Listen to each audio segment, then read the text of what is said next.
who started this meltdown of our finances in the first place. Absolutely. That's an exaggeration. No, it's true. What you say is absolutely true, because they wanted all these things that they couldn't afford. Oh, yes. You see? And they have no thrift about them, so what do? They borrow and borrow and borrow and borrow on more and more and more and more credit cards till it's absolutely catastrophic. And you know why they do this, don't you?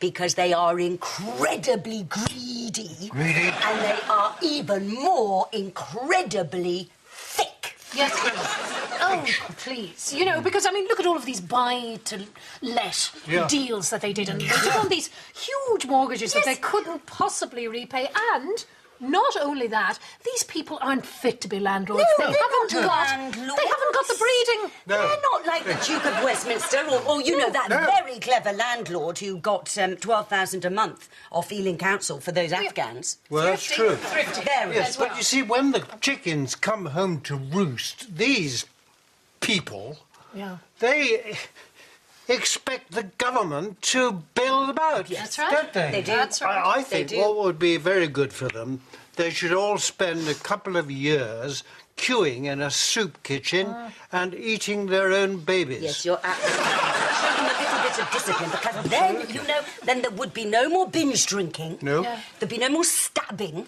And they'd look up to people like us. Don't you think that shows a little bit of respect? That's all we want. I am sick and tired, for one, of being elbowed off the pavement in Oxford Street. Sick and tired. I've had enough of it. Intolerable. You might be blaming the wrong people. What about the bankers? What about the people, the city boys who lent them the money in the first place? But that's exactly the same point that I'm making. That's right. Because these lower-class oiks have moved into the banking game, haven't they? I mean, in the last 10 years, if you go into a dealing room in the city, it's like going into a scene from Lock, Stock and Two Smoking Barrels. Now, in the past, when I had an appointment in the city, I know that I was going to meet someone very much like myself. Yes. And we'd sit and have a glass of Fino sherry and an arrowroot biscuit, and we'd converse about, you know, how the shooting was the last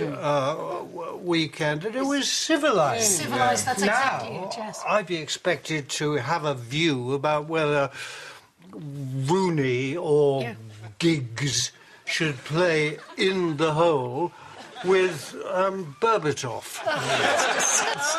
Breaks his heart. It does. Breaks his heart. And you know, I have to say this, I know it doesn't sound very good, but I believe it's going to take an awful long time to turn this around. Yes, I hear you, darling. I agree. So. And can I just say that in the meantime, we will have to sit there looking into this huge big black hole. Black hole. And, you know, while our life as we know it changes utterly. Yes, I know. Utterly. I know. Look, I mean, what are we all going to do? Well, you know... It's the end. You know, I used to go down to the old people's drop-in centre on Saturdays and do a bit of charity work. Well, I haven't done that for... Years. Well, 2 years Yes, anyway. yes. 2 years. But I did actually go down on Thursday, and I must say, I found it a very uplifting experience. I found I was genuinely heartened by it. Truly. Yeah, absolutely. I mean, what was it that moved you? I mean, was it, I don't know, the courage of the elderly, or, I don't know, their sense of humour? No, it was the fact that, looking around, I could see they were all completely in the shit. And I thought, well, at least there are people worse off than me.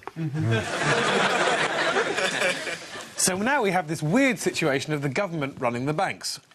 Cashier number 4, please. But what would happen if the banks ran the government? The United Nations Security Council met today in plenary session with all the new members, among them the Cayman Islands, Jersey and Monaco. So where does that leave us? We don't trust the free market, we don't trust the politicians, we don't trust entertainers, we don't trust footballers, we don't trust football managers. And then we say, why can't we trust anyone anymore? OK, final attempt. From January to March 2010, anyone whose surname begins with the letters A to F can move house, but only to a property 5% greater or lower in value, and then only if the property they want to buy has at least 5 valuations. When it comes to money in particular, trust has gone completely. Hello. Sit down. Any chance you could lend us a few bob? We're not proud. We'll take anything. Cash, watches, jewellery. Tell you what, stand up and empty your pockets. Let's see what you've got. That's the way. Is there some loose change I see there?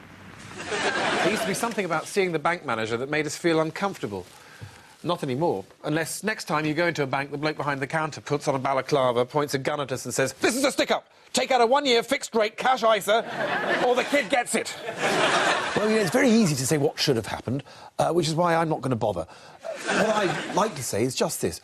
Every night, when you go to bed and close your eyes and pray to God there's still an economy left in the morning and your shares and bank deposits haven't been wiped out completely, all you have to do is say to yourself, "This is all Gordon Brown's fault," several times while banging your head against a wall. And eventually, and this is the best bit, without me saying or doing anything, you'll find yourself thinking, "You know what, next time I'll vote for old Dave and his lot. Can't be any worse. And who knows, maybe the headaches will go away for a bit." So is there a solution? I stand outside the International Monetary Fund with my trouser pockets hanging out and wait for people to throw money at me. Well, let me tell you, the richest 400 Americans own $1.3 trillion. Twice what our government has just put up to bail out the markets. Just 400 people. Now, supposing they all got together, pooled their money and saved the world, how good would that make them feel? Better than any fine meal or fancy car? Better than a Nobel Prize or Olympic gold? Better than sex? Almost. They could die with the biggest, broadest, happiest smile on their faces. And isn't that all any of us want? To make our peace? At the Battle of Thermopylae in 480 BC, 300 Spartans saved Western civilization from the invading Persians. Now, 400 Americans could save Western civilization from itself. That's the kind of leverage I like.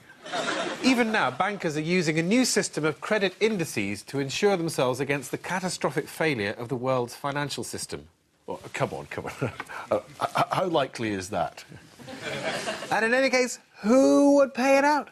It's beginning to look like the whole thing is just an excuse to find more and more elaborate instruments to use in a global casino.